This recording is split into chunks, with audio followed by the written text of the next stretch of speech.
Imagine if you had a neighbor that was acting kind of strange, and then one day you get notified that he murdered his significant other. Greetings, fellow Earthlings and viewers across the World Wide Web. This is Toon 215, and right now we're in the state of Pennsylvania. We're currently in the city of Philadelphia. Today we're going to be doing a drive-through of the Lawndale neighborhood over here in Northeast Philadelphia. We're going to take a look at a crime scene that happened recently where a man named Ahmad Sharif, who was 34 years old, was arrested blocks away from his house for the murder of his spouse. So before we visit the location and we get into that story, I'm going to give you guys a little bit of details on this neighborhood that you can find on the World Wide Web. It's around 42 degrees right now. We got pretty clear skies. We're at the intersection of Rising Sun Avenue and Hellerman. We're exiting the 400 block of East Hellerman. So Lawndale is located near Rising Sun and Oxford Avenues and is south of Cotman Avenue. Lawndale originally was named back in the 1880s. The name can be found on city maps and the Reading Railroad maps dating back to the late 19th century. Prior to that, the community was referred to as Marburg, with the central business area around the Kensington and Oxford Turnpike and 2nd Street Pike, Rising Sun Ave, and Benner, Colgate, and Comley Streets. Now, if you're not familiar with Northeast Philadelphia, for the most part, Northeast Philadelphia is a relatively safe area. It's a family-friendly area. It's pretty clean. There's not that much debris, very little vandalism. You don't really see any solicitation on corners on the summer days. It's a pretty family-friendly oriented neighborhood. You'll see kids outside riding bikes, people maintaining their properties, things of that nature. We're at Hellerman and Bingham. We have Cedar Grove Christian Academy on our right. I'm gonna make this left-hand turn. School was in session. There was a bunch of kids outside in the schoolyard. We're capturing footage in 8K resolution. Now make note that YouTube only allows you to play it as high as 4K Ultra HD. However, this was captured in 8K and then YouTube downsized it. So make sure you adjust your browser settings. You can click the little gear wheel and there'll be a drop-down menu and you can adjust your resolution as high or as low as you want. Okay, we are at Martins Mill Road and Magee Ave. This is the 500 block of East Magee. Let's make this left-hand turn. We're gonna start working our way towards the crime scene.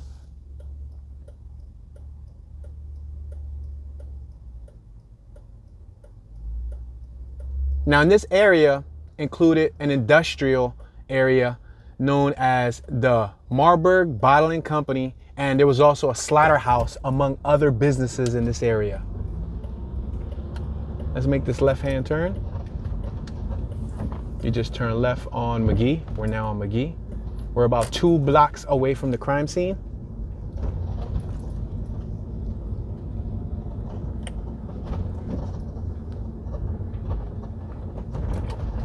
We're approaching Rising Sun Avenue, which is where a lot of their business district lies in this neighborhood.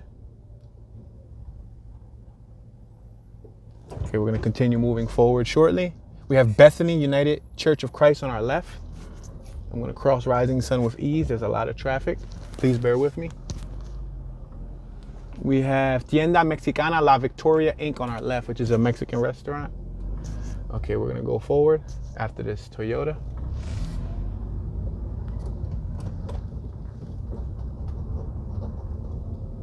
So Lawndale is home to many diverse residential buildings.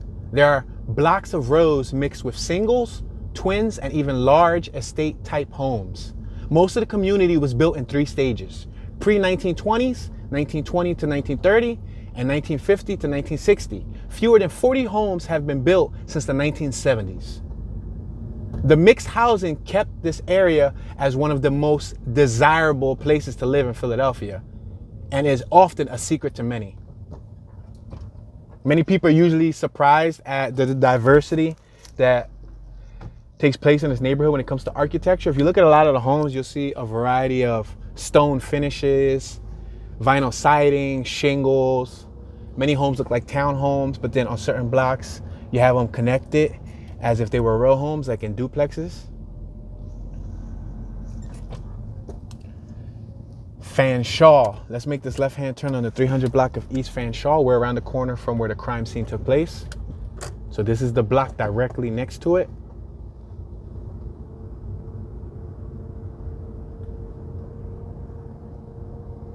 Now, the Lawndale community is home to many Protestant churches. No less than 12, actually, with the oldest being Trinity Oxford Church, which traces its beginnings in the community back to 1698, when the area was part of Oxford Township. Church records confirm the issue of when the community was named. They record the Lawndale name as far back as the late 19th century. So there was a lot of Catholic schools in here too, a lot of Catholic parishes and all that stuff. Okay, we're gonna make this left-hand turn. Directly in front of us, we have Fireplaces Open for Business. The Art of Fireplaces, Montego. It's called Dreyfus Fireplaces since 1876. So that's been there for quite some time. Okay, we're approaching the block where this crime took place. Now, one neighbor from this block, I'm going to quote her.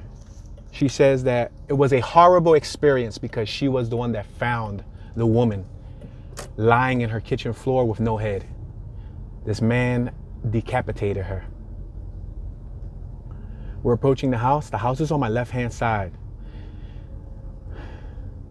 So you see the burgundy pickup truck on my left-hand side in the driveway? You see that canary yellow house on my left? Right there, I'm pointing straight towards it. You see that house over there behind that burgundy pickup? That's the home where this took place at.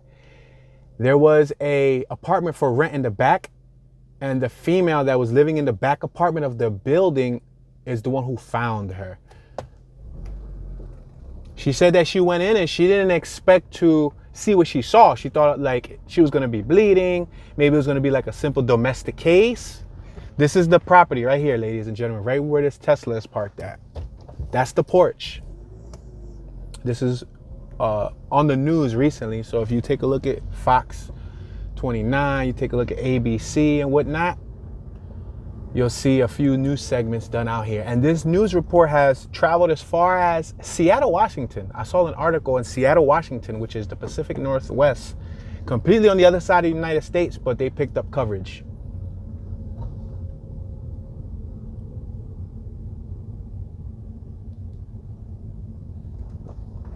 So the female who found the lady, her name was Mary Liz. She's in a state of shock. I can imagine that being a traumatizing experience. I'm gonna make a right-hand turn and we're gonna spin the block, and then we'll probably pass through one more time so I can give you guys a better look.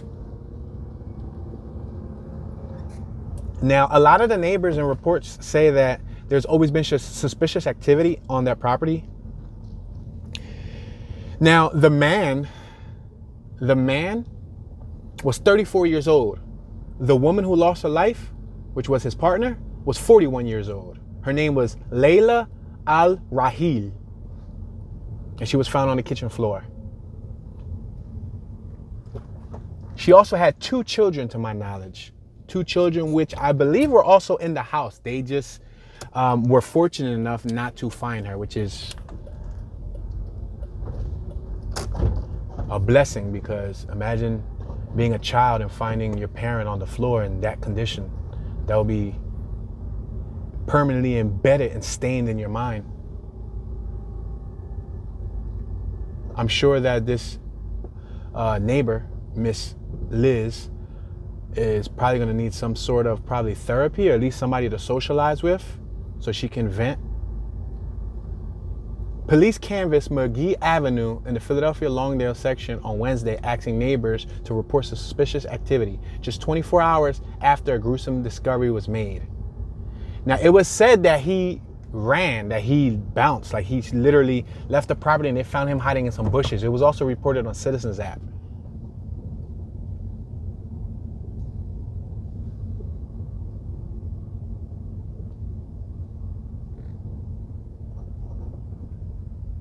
Check out the houses in front of us. You see the layout of the neighborhood? Let's make a left and then let's go around because this is a one-way. There's a property for sale right there on my right-hand side, Redfin. 6508 is for sale. We're approaching Passmore, so that's 6508 Hasbrook Ave, Philadelphia, PA. If you want to check out what that property is selling for, in case you want to move to the neighborhood. Notice how uniforms the houses are on our left, a very uniform set of properties. I'm gonna make this right-hand turn.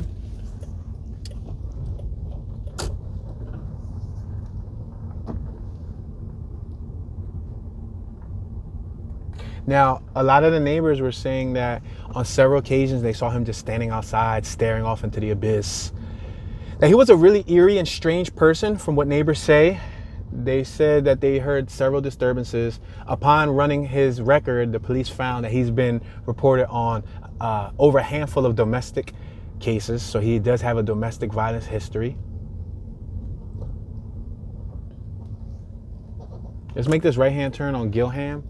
We just came off of Newtown Ave. We're making a right on Gilham, 200 block of Gilham.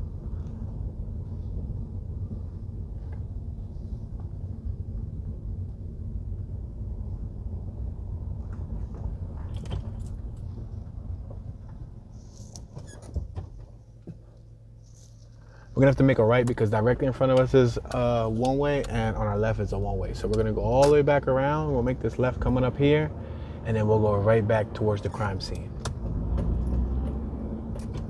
Let's make this left-hand turn on the 300 block of East Hellerman. Oh, there's a car coming out there. That was a two-way, but a car came out there. So let's make this left-hand turn on Passmore. Hopefully there's no cars coming. Now, as you'll notice, a lot of these streets are two-way. A lot of these streets are two-way.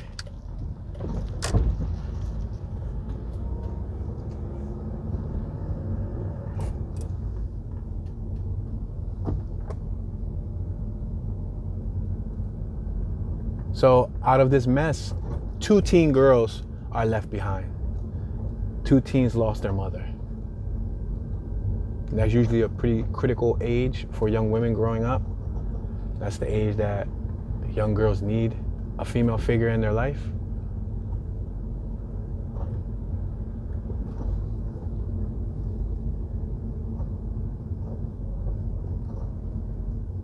Fox 29 described the headlines as House of Horrors.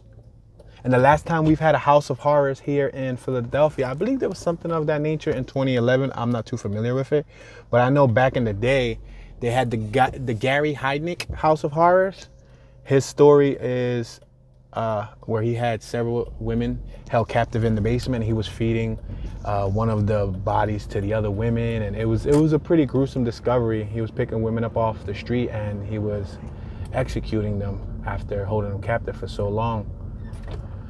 That was a Marshall in North Philly in the Hunting Park neighborhood. And we're gonna go up once again.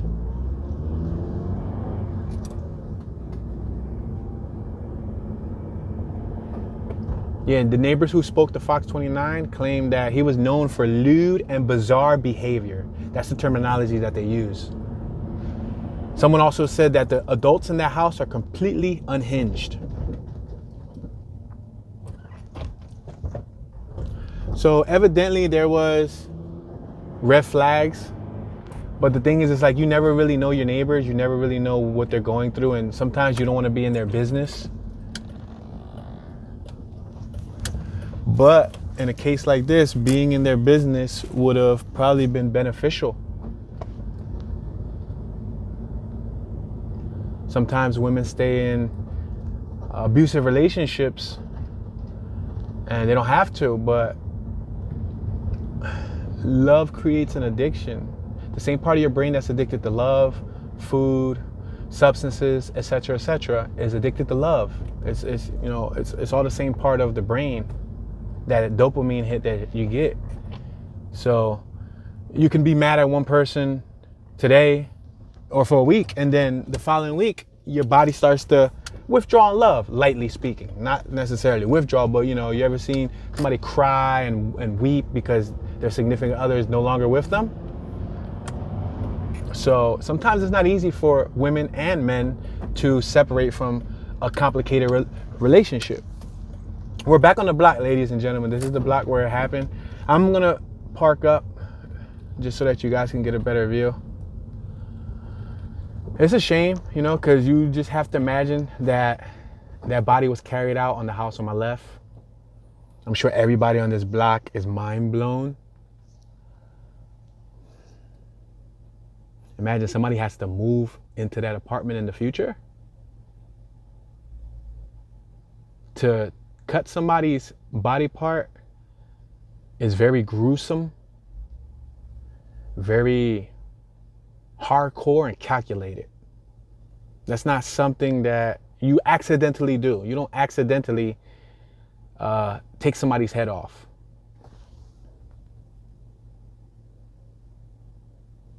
If you're going through a domestic dispute situation, you can always contact numbers like the National Domestic Abuse Hotline, or you can contact the Women Against Abuse Hotline, and there'll be people there to help and assist you get out of your situation. And women aren't the only ones that get abused. Men get abused too, but I believe it's a higher percentage of women.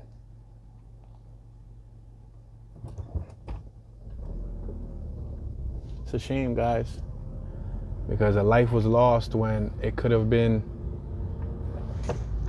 troubleshooted. It could have troubleshot it.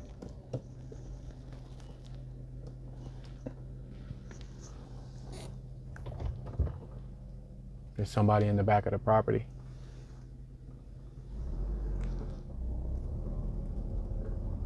Goes to show you guys, sometimes you never really know who your neighbors are.